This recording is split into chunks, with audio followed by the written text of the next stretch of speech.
Welcome to episode 150 of the Brainy Business, Understanding the Psychology of Why People Buy. In today's episode, I'm very excited to introduce you to Jon Levy, author of the new book, You're Invited. Ready? Let's get started. You are listening to the Brainy Business Podcast, where we dig into the psychology of why people buy and help you incorporate behavioral economics into your business, making it more brain-friendly. Now here's your host, Melina Palmer. Hello, everyone. My name is Melina Palmer, and I want to welcome you to the Brainy Business Podcast. Today, I'm very excited to have Jon Levy, and I'm also very excited for our big milestone. This is the 150th episode of the Brainy Business Podcast. Can you believe it? We now have well over 350,000 downloads in more than 170 countries. Thank you to everyone for tuning in and sharing with your friends. And while we aren't doing a full recap episode or anything now, I tend to do those at the beginning of the year and sometimes on our anniversary in July. I did look at the most downloaded episodes of the year so far, and they're quite interesting. The fifth most downloaded episode was that Best of 2020 episode, number 133. In fourth place was episode 135, which was my interview with Aline Holsworth of the Center for Advanced Hindsight and Pattern Health. Coming in with the third most downloads is episode 134, Using Behavioral Science to Battle Addiction, and my interview with Richard Chataway, author of The Behavior Business and CEO of BVA Nudge Unit, UK. In second was the Behavioral Economics Analysis of Disney, which was episode 144 from just a couple weeks ago. That shows how popular it is that it's catching up from those episodes that have an extra 10 weeks or so of download time. And in first place, the most downloaded episode of the year so far was number 136 on temptation bundling, which seems fitting because I'm very excited to have Dr. Katie Milkman on the show next week to talk about her brand new book, How to Change, which features her research in temptation bundling and much more. There are links to those most downloaded episodes of the year, plus for any books and other episodes mentioned on the show, ways to get in touch with today's guest, Jon Levy, and get his book, all in the show notes, which are waiting for you within the app you're listening to or at thebrainybusiness.com/150. Those already on the Brainy Business list got a direct link from me in the email you receive every Friday. Not on the list yet? Simply sign up for any freebie at thebrainybusiness.com and you'll be automatically added. And the newest, most exciting freebie available now is the first chapter of my new book, What Your Customer Wants and Can't Tell You, which is currently available on every episode page of the podcast and all over the Brainy Business website. Everyone in the States can sign up easily by texting the word Brainy, BRAINY, to 33777. You'll be added to the list and get access to a super secret subscribers page with more than 60 freebies as a thank you. You're going to learn so much interesting stuff from this conversation. I absolutely loved chatting with Jon, and it's no wonder with all the practice he has had having amazing interactions with some of the most accomplished and diverse people on the planet. Grammy Award winners, Nobel laureates, editors-in-chief, Olympic gold medalists, actors, you name it, and they've probably accepted an invitation to dinner at Jon's place. And you can learn all about how he's done this and the true genius behind these fantastic interactions and getting to really know and trust people in our conversation today. So without further ado, Jon Levy, welcome to the Brainy Business Podcast. Thank you so much for having me. I'm super excited, mostly because you're awesome and very, very fun. And I know this is going to be a really fun conversation. Oh, well, thank you. I feel the same. I know we're going to have a great time. And I am so delighted. I love the name of your book, for one, and just the concept of all of what you have built. It's such a cool thing that's different. Yeah. And so I know I mentioned in the intro, before this, but our books are coming out on the same day. Hooray. Oh my God. Frenemies. Yeah, I know. Or we could just fight you to the end. Or we could bundle them together and say people should get both What Your Customer Wants as well as You're Invited. Oh my God. This is so funny. So a few years back, I was talking to a friend of mine and we noticed that when you buy something on Amazon, when it's offered, it says people often buy this along with it. And we thought it would be really funny to start buying, like when we buy a friend's book, also buying things that would be like very awkward, like adult diapers and, just naughty things, right? Yeah. And if we got like 10 or 20 people to do it, the algorithm would say, oh, people who bought your book also bought adult diapers and like apology cards or whatever it is, whatever it is. And that way, when people would look at their webpage, they'd be like, what is up with their customers? I know. Who are they? I don't think what's going on here. And so I think it would be great if we were bundled together. It's much better than probably what my friends are doing to me. Right. Well, you got all the payback now. So if you actually did this to people for years, my friends have been waiting for me to release something. Right. But I mean, that's also kind of a like on the side way of getting them to feel the need to buy a lot of books. Right. I agree. To make that happen. So. And then they're going to be stuck with a lot of adult diapers. I mean, you do what you got to do. Yeah. I mean, eventually they'll probably need them. Right. Yeah. Just stock up. They don't go bad. So, yeah. Awesome. Well, tell a little bit about and I don't know if it's best to start with just the influencers dinner in general, maybe so tell a little bit about, I guess, who you are and how you even got into writing a book and the work that you do. Yeah. What I do professionally is I'm a behavioral scientist. I do a bit of research. So I work in conjunction with a lab at Kellogg School of Management with this neuroscientist by the name of Moran Cerf. And we've done a bunch of kind of like really ridiculous studies. We did the largest study, I think, ever on dating. We looked at 421 million potential matches and asked what causes them to date. And we found that like across every characteristic, really, the more similar you are, the more likely you are to date. That goes down to religion, NCAA conference your school was a part of, which is super weird. Your initials. If you have the same initials, you're 11.3% more likely to date. Like just weird stuff. That's called implicit egotism. It's like when something reminds you of yourself, you're more likely to like it. Did a huge one on consumer behavior and found like people use less coupons when it rains, or there's this kind of funny thing. If you are about to get a $100 hotel room and I give you a $20 coupon, what's your total bill? Well, it depends on where I am, I guess, tax and... Oh, forget about taxes and stuff. So I have a $100 hotel room and a $20 coupon? Yeah. And if I'm forgetting tax, I feel like my bill would have been $80. Yeah, that's what you would expect. But it turns out people deal with like dollar amount coupons as like found money.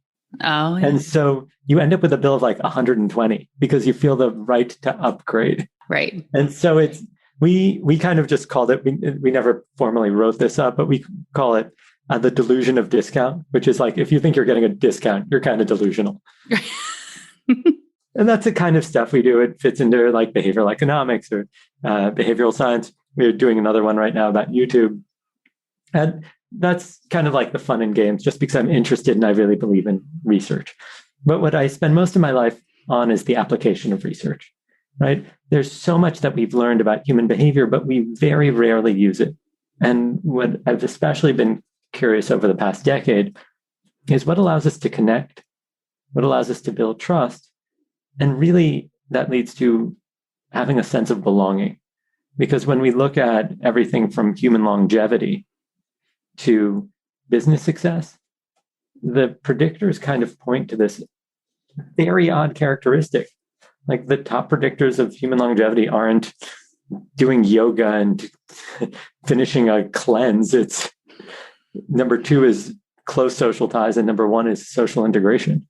And so it seems that belonging is really, really important to us and is kind of this universal characteristic of actually getting to enjoy life and a long life at that. So I got really interested in what connects us.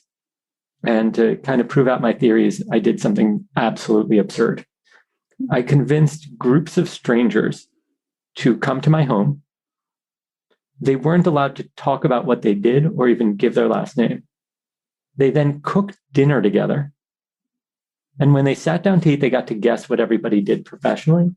And that's when they found out their fellow guests were Nobel laureates, Olympic medalists, editors-in-chiefs at big outlets, Academy Award winners, Grammy Award winners, you name it, right, top of their industry.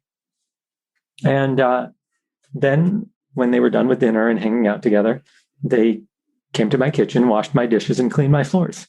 And the weirdest thing is they thanked me for the experience of eating like the most mediocre food you've ever had. But I did it 227 times before sheltering at home started, across 10 cities in 3 countries. And I built what's probably the largest community of industry leaders in the world, I think. I have no idea. So do all those people have a place now where they connect beyond, like that you're let them kind of stick together in a group of sorts? We run it as a in-person community or digital event community, as opposed to, you could go on Reddit and you could do things that are not like time-based. Somebody can comment and a year later they can comment. Everything we do is ephemeral. It exists for that moment. And so after the dinners, we host salons, and we do them in New York, LA, and San Francisco almost every month. And that is when it was safe to. Right. And at those, we'd invite about 60 to 100 of the dinner guests back, and they would get to meet people from other dinners and really bond with each other. And we'd create kind of like wild activities. So we'd sometimes have talks, like we'll have Bill Nye the Science Guy give a talk, and then when the Roots perform. Or there was one that was really kind of wild. So companies after a while started coming to me and saying, hey, can we sponsor the dinner? And I tell them, I'm sorry, I can't do that because my objective isn't to make money off of this. My objective is to bring people together in the hopes that it'll bond them and improve their lives. And hopefully we could have a larger impact on society, right? So if there's a social issue, when COVID hit, we raised money, when, got media and attention for social issues, all that kind of stuff. But I said, if you want, I can design things that are custom for you. And it's going to be completely based on the type of probably behavioral science that you cover, episode after episode. So we invented a event for one company called the Aesthetic Scentability Brunch. And the name is completely nonsensical, and that's intentional. And when guests arrived, all they knew was that they had to bring the names and addresses of 3 loved ones. A world expert was flown in to teach them something. And this time the food will be good. It will be prepared by someone else. So they arrive, they grab some food and drinks, and then 12 at a time are pulled into a separate room covered in flowers. The person at the front of the room is one of the top florists in the world. And over the next 30 minutes, you learn how to assemble a perfect bouquet. And then everybody announced who they were. And that short woman was Dr. Ruth. And then we had somebody from the Marvel TV shows and so on and so forth, like all these fancy folk. And the last person said, my name is Ajay Corey. I'm the founder of Urban Stems. We deliver bouquets anywhere in the city. And if you follow me, we have runners who are on the spot going to deliver your bouquets to your loved ones. Oh. And if you follow me, we'll make sure they're taken care of. So while people were still at the event, they got photos of their loved ones receiving their bouquets. Aww. And that's how we ended it. I have the goosebumps going. I bet our listeners do too. But here's what's kind of interesting. So we wanted to design something built on how people actually behave.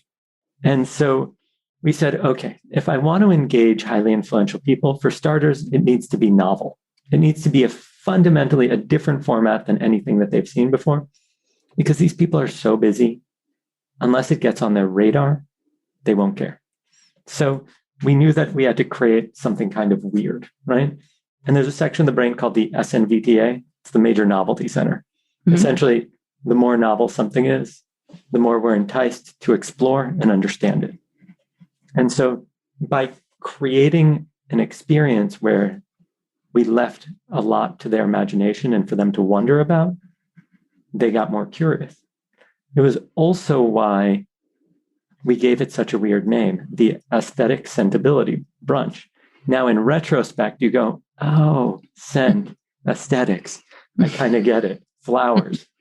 So George Lowenstein did the claimed that something called information gap theory, which is that simply when there's a gap between what you're being presented with and what you know, if it's the right size, curiosity is triggered. So we figured if we could make you really curious about the event by giving it a weird title and only giving you some information, you'll be more likely to actually want to show up and attend. Yeah. And then we said, okay, that'll probably get people there. But how do we get them to care about the company and each other? And so in general, we know like if I just give you something, you probably won't care very much about it. But because of the IKEA effect, which is that when we have to assemble our IKEA furniture, we care about it more. We knew that if we could get people to assemble or build or work together around something, they'll bond more with each other and they'll care more about the company. So we had people actually assemble the flowers. And then we also knew that human beings don't make logical decisions, as you know better than anyone. And we don't really remember the duration of pleasure or pain. And that's the peak end rule, right? We remember the peaks of experiences and how they end. So we wanted to end on the emotional value of the brand. And so we ended on this experience of the delight and surprise of gifting, which is what flowers is all about, or flower gifting. And so that's kind of the methodology we use when we really wanted to engage high-profile people, is we design around the mechanics of how we actually behave and do something novel and generous and really well curated, right? The guests are interesting so that everybody's like, oh my God, what interesting people. Oh, what a fun activity, and so on. Oh, and my family was delighted, and they're going to be talking about it, and you get to continue to share and relive the experience over and over. So I love you mentioned several concepts as we were going there. And just so the audience knows, there are links back to episodes on reciprocity, the power of novelty and story, IKEA effect, peak end rule, surprise and delight. They're all going to be linked in the show notes for you. So you can go check those out if you don't already know enough about them. So we've got those there waiting for you. So I love it. I'm sure everybody does. It's just such a cool way. And I love it just shows that combination of what's so important when you get into an applied behavioral science versus academic research behavioral science, which they both have their places. They're both very important. Like, as you said, like we both kind of dabble in both sides, which I think isn't super common in the industry. So it's nice to meet someone that does some of that same stuff. But in applied, you can be looking at, well, how do we mix a little bit of this, a little bit of that? I talk about it like recipes to follow so in my book, I talk about behavioral baking and how you're going to put that all together and trying to start applying yourself. And I like how you said, instead of just doing a basic sponsorship, and I think this is great insight beyond the way that you've done it, where people don't get to know who anyone is or whatnot, but people that put on conferences, whether it's when they're back in person again or doing stuff virtually and getting people to engage into where sponsors are going to get great value instead of just asking someone to pay, $50,000 or whatever it is to have their logo on a billboard for a while, or you can say you're the sponsor of the luncheon, yay, but people don't remember. But in this case with Urban Stems, to be able to say, like, I remember when you were just talking about it, that's who it was. And you think, whoa, what a cool thing that they were involved in this. They must be so just forward thinking and innovative. And it just helps to have that halo effect for that vendor. Because of that IKEA effect, because they were making the flowers next to and with the staff, instead of renting the relationship from some PR firm on the side, they actually invested effort with each other and built a relationship so that they owned it and they could call the person up a year later, email them, say, hey, can we grab some coffee? And what ended up happening was that there was a wild number of articles and stories created as a byproduct of that experience because the media that was there felt really connected to the brand. Yeah. And you can't buy that publicity in the same way that it's that extra kind of the word of mouth, the unpaid media space where you're able to just truly have that connection and you feel compelled. That's the reciprocity piece, right? You want to give back even more and be able to share. It's so much more valuable for a sponsor to be involved. And if you put that thought in, also, it just helps. Like I said, if you're putting on a a conference that the people attending think, wow, they really think through everything that's here. It's here for a reason. Oh, yeah. One of the things, and I think you're pointing to this, is that you don't want to be a sponsor. You want to be a partner. You actually want to be actively designing, or at least being involved in the thinking process.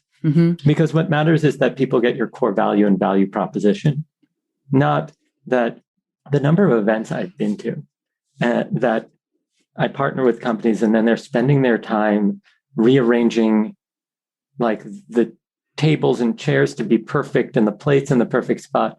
Nobody's going to remember that. If you take that same 5-minute period and go talk to somebody and make them feel welcome, it's 100 times more important. Right. That I think too ends up being a real value add for the business of knowing. I'm a big advocate of quality over quantity in anything. You know, for me, I would rather be a guest on 10 amazing podcasts or do interview shows or whatever than to be on 100 just random ones.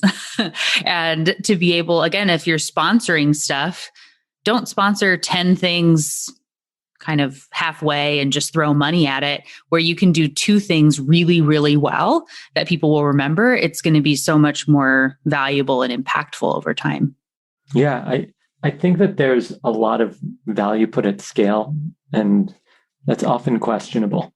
Yeah, right. It's like when people say, oh, we hired this Instagram, they have 1 million followers. And then you're like, yeah, but you're a business to business supplier and all of their followers are teenagers. Right. Like, sure, you've got scale. Good luck with that, buddy. Yeah. You're going to do great. When I was in corporate marketing, I know people used to come and be pitching me constantly about oh, you should have ads in our magazine or do commercials on our show. You know, it's like, we have a circulation of 1 million or 11 million or 100 million people. And it's like, I don't care. So if it's 11 million of the wrong people, then it's still a waste of money. I would rather have the outlet that's perfectly targeted at 100,000 people that are just what I'm looking for than to spend a bunch for that big number that doesn't mean much for me. So, yeah. So I have to ask then now, so how do you find people and ask them to come in? I know you talk about the power of an invitation at the beginning of your book. And so, you know, how do you just say, hey, random Nobel laureate, hey, Olympian, come on over? How do those first invites go? I'm sure it's much easier now. Yeah. So just for some context, in the years since, we've been on the cover of the style section of the New York Times, and there's a TED talk that I did about it and all that kind of stuff. So we have a bit of clout, but I will be honest, that still doesn't change the fact that I will start a dinner. People we start off with cocktails, and about 20 minutes in, I'll make the joke, hey, if any of you need to message your spouses or significant others before we get started so that they know that you have both of your kidneys and you haven't been kidnapped, now would be the time to do it. And inevitably, there's like 1 or 2 people at every dinner.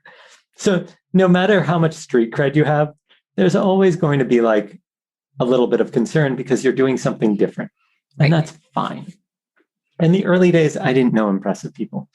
I didn't come from like a wildly wealthy family, or, you know, we're not some dynasty of a New York family. My parents are immigrants. My generation's the first to go to college.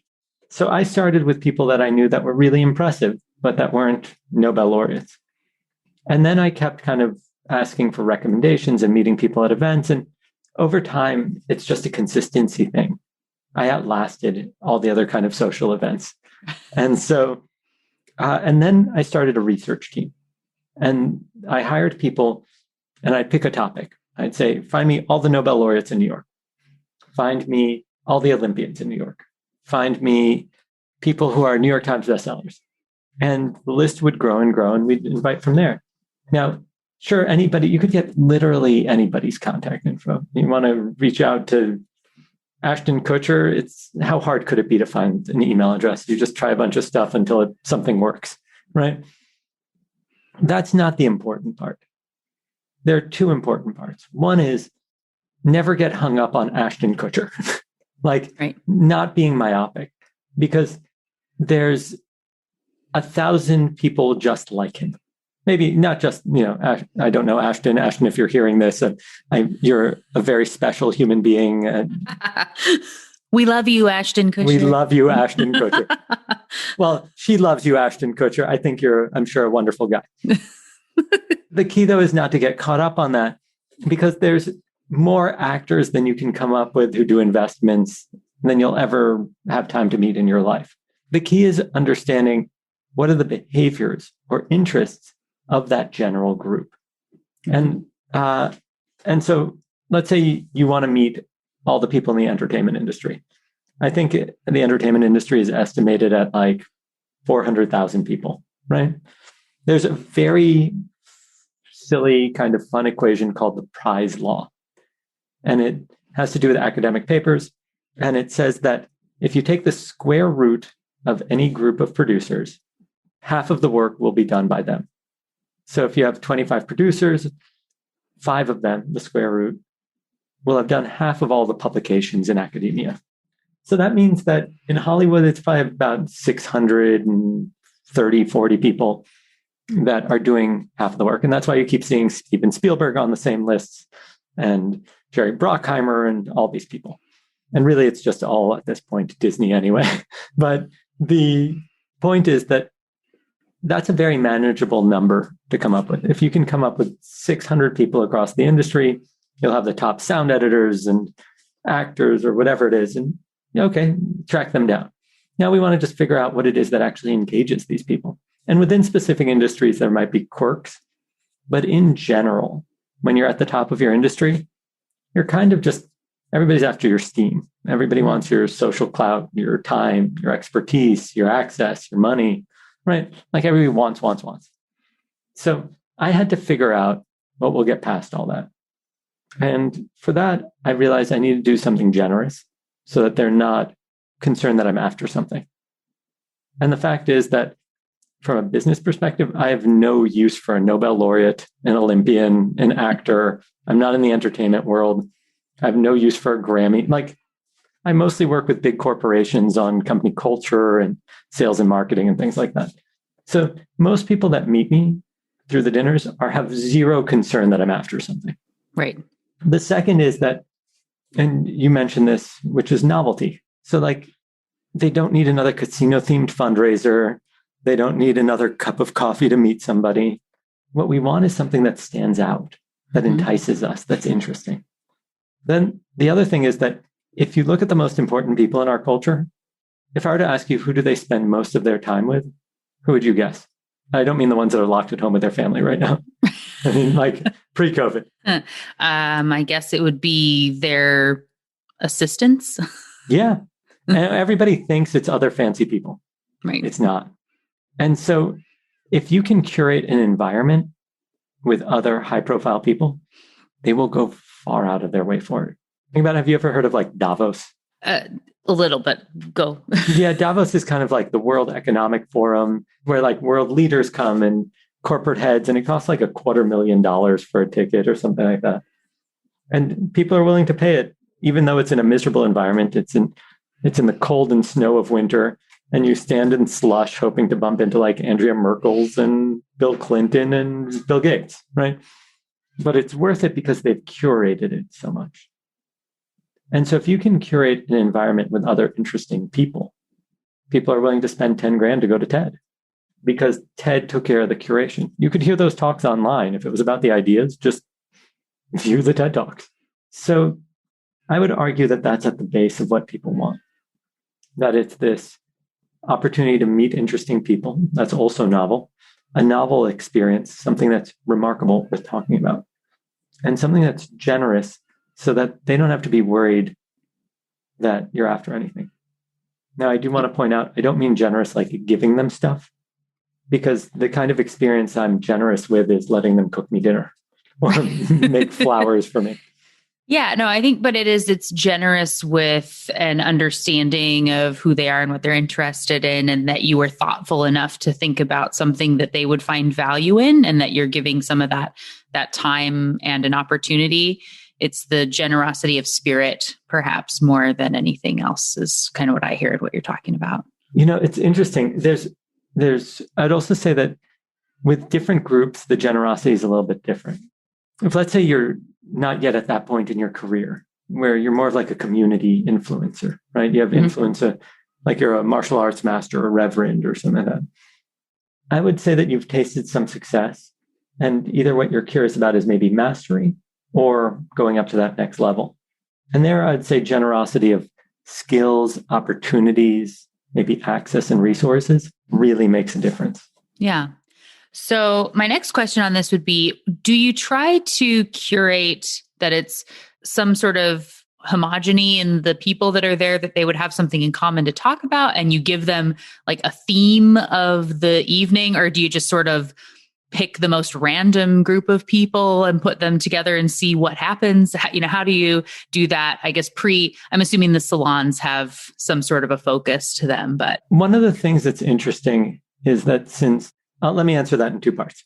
One is the dinners, the other is salons. At the dinners, we want no homogeny. Mm-hmm. And the reason is that the more homogeneous, the more potential competition there is.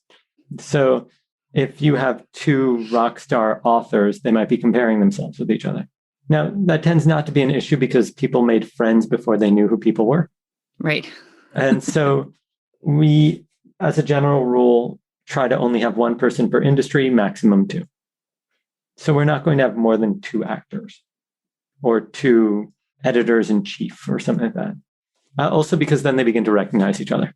The second is that at the salons, we sometimes do themes of the topics that are discussed, but we tend not to because it's just really hard to create themes. Yeah. So like a lot of conferences create themes like Unbound, and then you listen to the talks and they have nothing to do with it because it's really hard to stick to a theme. But it's good for those people, I think, to have that underlying, they are making connections on things you couldn't have even possibly known that they had in common. Like they both played the oboe in elementary school or something, right? Like you couldn't have possibly known. And so you just kind of let it go and see what happens. So yeah, I think that what's interesting is that at the dinners, I've never really had this experience because I've never attended one of my dinners as a guest. But at the dinners, they can't talk about their work. And so you end up having the kinds of conversations that you have with your best friends, catch up on vacations and your kids and the embarrassing things they did and remodeling the house and like all these things that when you're not doing your standard spiel, you go to the conversations that are a bit more vulnerable or intimate to your life. And so I think that actually serves to accelerate the experience of trust between people. Absolutely. Yeah. And I didn't mention this before, but I am linking to the episode I just a couple weeks ago had Stephen M.R. Covey on the show talking about his book, The Speed of Trust, which is all the value of the economics of trust and how it helps with businesses and relationships. So I think it's just such a perfect timing that we're having this conversation just very recently after that one. So really, there's so much value that comes with having good trust in relationships and things like that. Did he cover what trust is made out of and what and how it actually gets created? It's in the book, but we didn't super dig in. But so I think if you have some insights on that, it would be great for everybody. So it's interesting. I kind of broke down that influence is a byproduct of who we're connected to, how much they trust us, and the sense of community that we share, right? Because if you're not connected to someone, you can't influence them. If they don't trust you, then they aren't going to opt in for being influenced.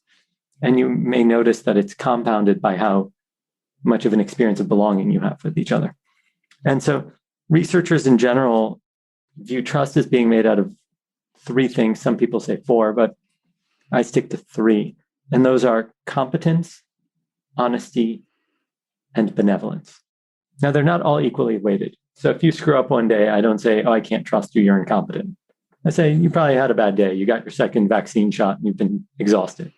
But if there's a slip up in honesty, we begin to doubt everything the person says or will say moving forward. But there's a weird loophole. And that loophole is if, let's say, the two of us are walking down the street and I say, hey, do you mind if we stop by my friend's house? I just want to pick something up. And you go, sure. and we go to my friend's house and 40 of your closest friends jump out and scream, surprise. It would be very strange if you started complaining that I lied to you. Right. Yes. So we see that we actually value benevolence. I had your best interests at heart, more so than honesty, and honesty more so than competence. The weird thing is most companies and people lead with competence rather than benevolence. And so the first thing we really need to show people is that we care about other people. And then, so that answers the question of what trust is kind of like made of, right? But how we accelerate the process of it, since you can't really buy trust, I can't get you a gift or take you out to dinner and then you trust me more. You can leverage the IKEA effect, right? You find a joint activity to work on together. And that's probably because when we're working on something that one of us alone can't complete, we inevitably need each other's help throughout the process.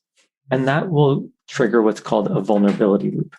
So if you hear me say, oh my God, this is so heavy, can you, and I put out a signal that I'm vulnerable, I'm at a risky situation. If you ignore that or make fun of me, trust will be reduced, right? I could actually physically injure myself. If you jump out and say, oh my God, John, here, I'm coming. Now you're acknowledging my vulnerability and matching it. And now we accomplish the task. And suddenly we can trust each other at this higher level. I know I can count on you. And that's how trust is created, with these vulnerability loops. By leveraging the IKEA effect, these vulnerability loops happen very quickly. And what's very likely is that each time we complete a loop, we release oxytocin, further bonding us and leading us to connect more deeply. And so, first of all, I think this is amazing because it demonstrates, one, we need to really be on the lookout for people sending out vulnerability loop signals. Sometimes people say stuff and then we ignore it. And that's really an opportunity for us to match and give people the support they need. The second is it also means that trust does not precede vulnerability. We have to be willing to put ourselves out there if we want to have profound trust. And it means that we should also ask people for more favors, because it'll cause them to invest effort, close those loops, and actually care more about us in the process. And so I think it's absolutely just a fascinating misunderstanding, because we're literally doing everything backwards. We're trying to buy friendships and leading with competence when we should be asking people to put in effort and leading with benevolence. Yeah. Well, I appreciate, like you're saying, asking for favors on things, which is, I'm confident you have been through some of the same stuff as you're prepping for your book to be coming out. And so when I finished my book, and I've had so many people, nowhere near the 227 dinners worth of 8 or whatever, 12 people a piece or whatever, but that I've interviewed on the show and connected with on social media that I think would be willing to help. But that moment of, hey, do you want to be an early reader of my book? And would you be willing to give me an endorsement about it?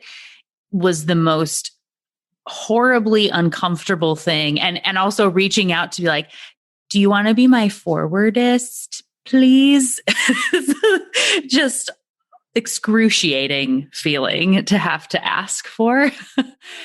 But I think we're better connected now, because we went through that. The other thing is that because of essentially loss aversion, because we feel twice as much pain from when something doesn't work out as the pleasure from when it does, right?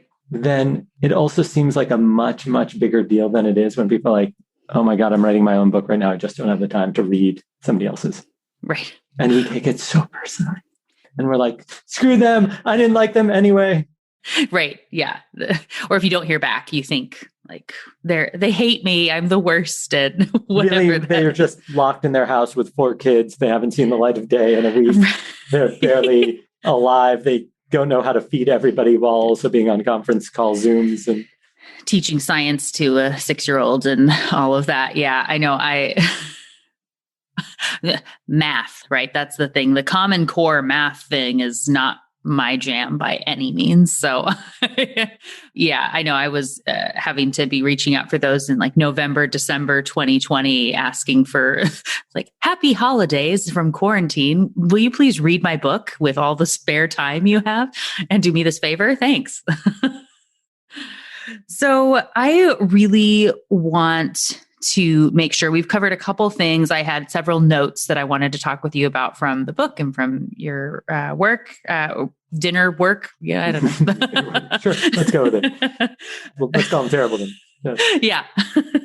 from the burnt Brussels sprouts evenings or whatever you got going on there. And the food is just not impressive. Well, that's okay. You get to So you have a couple of sections within the book. I think we talked about the power of invitation.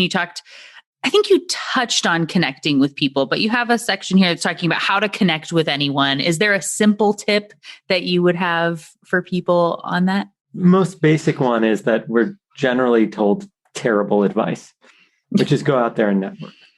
And we hate networking. We will do just about anything to avoid it.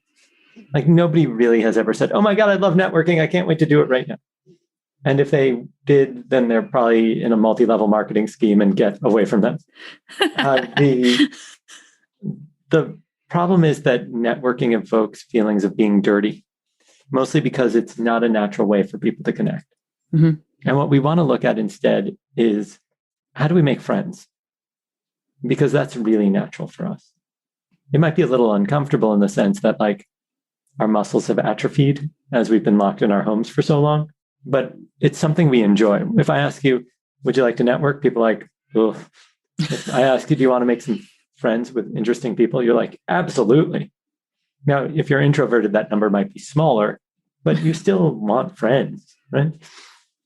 And so if that's the case, we want to look at what actually causes people to become friends. And it's usually shared interests or shared connections. And so my biggest recommendation is actually to participate in joint activities that you actually enjoy. That might be a soccer club or a hiking group. It might be an arts and crafts class. But whatever it is, it should be something that requires joint effort and possesses things that you actually value, because otherwise you're not going to want to leave your home to participate. So even when we run Zoom events for our community, we spend just as much time in small breakout rooms playing games as we do in main session spaces hearing talks, because people really want to connect over activities and it works really well. Yeah, that's great. I love that. I'm reminded of for a while when we were doing interviews to work for our team when I was in corporate land, we used to have all of our interviewees would play Jenga with us, that we would have the marketing team all play a game of Jenga. And so you get to see how someone is, you kind of like let your guard down in an interview if you're playing a game like that. And so you can see the real personality of people and get to connect on a better, like a deeper level and have some fun together. So if you want a pro tip for interviews, this is so stupid. There's this thing called the Pratfall Effect, which is why in like romantic comedies, everybody notices that like the male lead or female lead is falling all over themselves and they're kind of goofy. Right. And it turns out that we like them because of that, not despite it. It shows kind of a bit of vulnerability, right? So researchers had people go into job interviews and some of them had spilled coffee on themselves and like dropped papers or something like that. And those people were rated higher, mostly because they're more human. Right. Assuming that you acknowledge, like kind of laugh it off versus being trying to hide that it happened. Yeah, then when you get really self-conscious and like awkward, then I don't know if it helps that much. I'd have to look back at the paper, but I think you're probably right. I love it. I feel like we should rename it the Chris Pratfall Effect, right? Because get a little Parks and Rec in there. Aha. I know we talked about Marvel or the Disney have to be stuff. From his like Parks and Rec. Parks and Rec. Yeah. But like I feel like as Star-Lord even, he's pretty goofy. He is. So. But he also led to like Thanos win. I mean, this is a longer conversation. Well, we can talk Marvel Universe at another. Yeah, that was one of our first things we did in quarantine was that we sat and watched all those Marvel movies with the kids. And it's like 24 movies that's... Who's counting? Yeah. And so you start with, but you watch them in the order, like chronologically of what the story is. So we start with Captain Marvel. No, Captain America. Captain America, then Captain Marvel. Right. And then you go through this way through the story instead of where, Captain Marvel comes out at the end. Totally great. The story is you realize all that interconnectedness of what's happening. I've done an episode on the behavioral economics of Disney. I feel like Marvel needs its own thing coming up soon. But so as we are closing out, I think as we've already said, I could talk to you for days and days, but I know that I don't get to. So what would be a tip? I know you have chapters in the book that are about creating this for business success and for good online communities. If you were to pick kind of a general tip around one or both of those, what would you suggest for people? I think the most important, regardless of what it is that relationships will really define the quality of your life. It's just the research keeps backing it, whether it's company culture and feeling like you belong at your office, or it's, longevity and finding healthy people to exercise with or play games with, whatever it is. And so the key is to be willing to be a little bit vulnerable. And it's either vulnerable with an invitation, like, hey, do you want to go take a walk? Or vulnerable in accepting. Because if you're shy or you're really introverted, it might seem a little uncomfortable, but that's where the magic happens. Yeah. And so my biggest recommendation is just go out there and do something. Don't wait. Text a friend, tell them to bring another friend and meet somebody new. Whatever it is, right? I have a friend, Daniel Lakin, super successful television producer. I think he's 13-time Emmy loser or something ridiculous like that. He's the biggest loser I know. And he started a group called Urban Sherpas, lowercase s. And what they do is literally just take a walk. But they'll pick, okay, today we're going to walk 3 bridges in New York. And it takes like a couple hours, and people just walk together and they talk as they walk and they jump from person to person, have conversations. And it's delightful, right? It doesn't need to cost any money. It doesn't need to be sophisticated. You can literally pick the path or whatever activity is the morning of. The key is just reach out, because otherwise you're not going to expand your social circle and you're not going to be able to create an impact. Yeah. And there are just amazing people out there. If we can get over that status quo bias, go have a conversation with somebody, do a little something different today, it can make a big difference. You'll also notice that when you have an activity as the social catalyst, then it feels significantly less awkward than if you're sitting across from somebody interviewing them. Yeah. And that's the point, that the activity allows for being quiet around each other. Mm-hmm. If you have to chop food at a dinner, or if you, painting a painting, you can be engrossed in that and then occasionally say something. Yeah. No, I love it. Wonderful tips. I know everyone here is going to want to check out You're Invited, which of course we have a link to your book, You're Invited, in the show notes. And so what's the best way to follow you and hear what you got going on in the world? And so I'm super easy to get a hold of. I'm Jon Levy, TLB. So it's JON LEVY as in yellow, T like Thomas, L like lion, B like boy. I'm that at Instagram, Clubhouse, Facebook, Twitter. My website is jonlevytlb.com. And if you want to know more about the book is You're Invited. So YOURE, invited.info. And I've actually put up a bunch of games for people to play if they want to get to know people over Zoom and digital platforms. So it's completely free. It's for people to enjoy. I just really care that people come together. Fun. I love it. Well, I'm going to go play some games and meet some people. And of course, I am so excited for everyone to get their copies of You're Invited and start having those deeper, better connections across the world. And also, all of you, don't forget to pick up a copy of her new book, because it's coming out the same day. Yes. Enough of you order both of our books. They'll be recommended with each other and packaged. So come on, get to it. Right. Help me, help you, help them, help us, help. Yes. Will be the ongoing bundle. Trust. Yes. And if you need to come up with something weird to go in tandem with our buying, I feel like we could come up with something, maybe something that's Guardians of the Galaxy related, like a Mjolnir. By Mjolnir, or some sort of Funko Pop or something of Guardians. Fun little fact about me.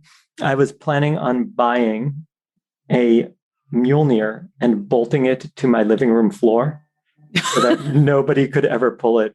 And then when they're all there for dinners, you get to see who tries to pick it up. Yeah, I guess for the non-Marvel world, it's like the Excalibur effect or something, right? Exactly. It would be like if I inserted a sword into my cement. Yeah. And leave it so no one could get it. I love it. I think you should do that too. But other than perhaps you don't want to bolt something to the floor, but I like it. Totally do. Yeah. Awesome. Well, thank you again, Jon Levy, for joining me today. And we'll have all those links in the show notes. And everyone else, you are invited to get a copy of both What Your Customer Wants and Can't Tell You, and you're invited. Thank you again to Jon Levy for joining me on the show today. What stood out for you in today's interview? I so adored this discussion with Jon. While it was only our second time speaking, he really has a knack for making every interaction feel like you're chatting with an old friend. Perhaps that's from those hundreds of dinners he's hosted over the years. And I love how he's integrating the knowledge of behavioral science into a way to make fantastic connections. So smart and sounds like so much fun. What about you? What was your biggest aha moment from this episode? For me, I really love his definition of trust and how so many businesses get it backward. Instead of focusing on competence first, then honesty, and maybe if there's time looking at benevolence, to instead flip it around. Start with people who have others' best interests at heart, then move to honesty, and know that competency is the least important. Competency can be taught. Benevolence would be a lot harder to teach, and you can get burned so much faster. This is just one of the many pieces of useful, life-changing information you'll get from Jon's new book, You're Invited, which you already know comes out on May 11th, just like my new book.